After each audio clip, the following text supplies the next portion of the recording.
విదేశాల్లో అందులోనూ అమెరికాలో ఉన్నత విద్య చాలా మంది యువత కల. డాలర్ డ్రీమ్స్ తో పాటు ఏటా వందల మంది అగ్రరాజ్యం బాట పడుతూ ఉంటారు. అయితే ట్రంప్ రాకతో సీన్ మారింది. వీసా రావడమే గగనం అంటే అది ఎప్పుడు ఎందుకు రద్దవుతుందో కూడా అర్థం కాని పరిస్థితి. అందుకే చాలా మంది కెనడా, యూకే వైపు తరలిపోతున్నారు. అమెరికాలో చదువుకుంటున్న విదేశీ విద్యార్థుల పరిస్థితి దినదిన గండంగా మారింది. పలు కారణాలతో ఫారెన్ స్టూడెంట్స్ వీసాలను రద్దు చేస్తూ వారిని దేశం నుంచి బహిష్కరిస్తున్న అగ్రరాజ్యం తాజాగా మరో హెచ్చరిక చేసింది. క్లాసులు ఎగ్గొట్టినా వీసాలు రద్దవుతాయని వార్నింగ్ ఇచ్చింది. ఈ మేరకు భారత్లోని అమెరికా రాయబార కార్యాలయం ఓ ప్రకటన జారీ చేసింది. విద్యా సంస్థ నుంచి డ్రాప్ అవుట్ అయినా, క్లాసులు ఎగ్గొట్టినా, విద్యా సంస్థకు చెప్పకుండా స్టడీ ప్రోగ్రాం నుంచి వెళ్లిపోయినా స్టూడెంట్ వీసా రద్దవుతుందని పేర్కొంది యుఎస్ ఎంబసీ. అంతేకాదు, భవిష్యత్తులో ఎలాంటి అమెరికా వీసాలకైనా అర్హత కోల్పోతారని హెచ్చరించింది. సమస్యల బారిన పడకుండా ఉండేందుకు నిబంధనలకు అనుగుణంగా నడుచుకుంటూ విద్యార్థి వీసాను కాపాడుకోవాలంటూ ప్రకటన విడుదల చేసింది అమెరికా రాయబార కార్యాలయం.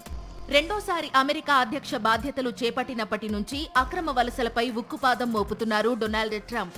విదేశీ విద్యార్థులపై ప్రత్యేకంగా ఫోకస్ పెట్టిన ట్రంప్ సర్కార్ ఇప్పటికే వందల మందిని వీసాలు రద్దు చేసి వెనక్కి పంపేసింది. పాలస్తీనా అనుకూల ఆందోళనల్లో పాల్గొన్న వారి దగ్గర నుంచి చిన్న చిన్న ట్రాఫిక్ ఉల్లంఘనలకు పాల్పడిన వారి వీసాలు రద్దయిపోయాయి.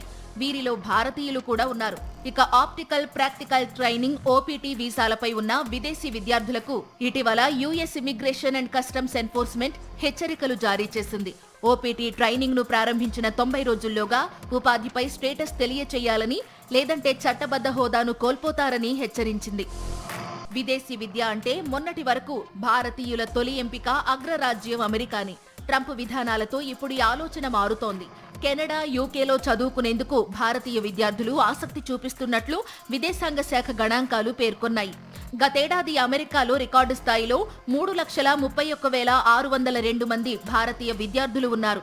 కెనడాలో 1,37,608 మంది, యూకేలో 98,890 మంది చదువుకుంటున్నారు. విదేశాల్లో భారత విద్యార్థుల సంఖ్య 2025లో 18 లక్షలకు చేరుకుందని భారత విదేశాంగ శాఖ వెల్లడించింది.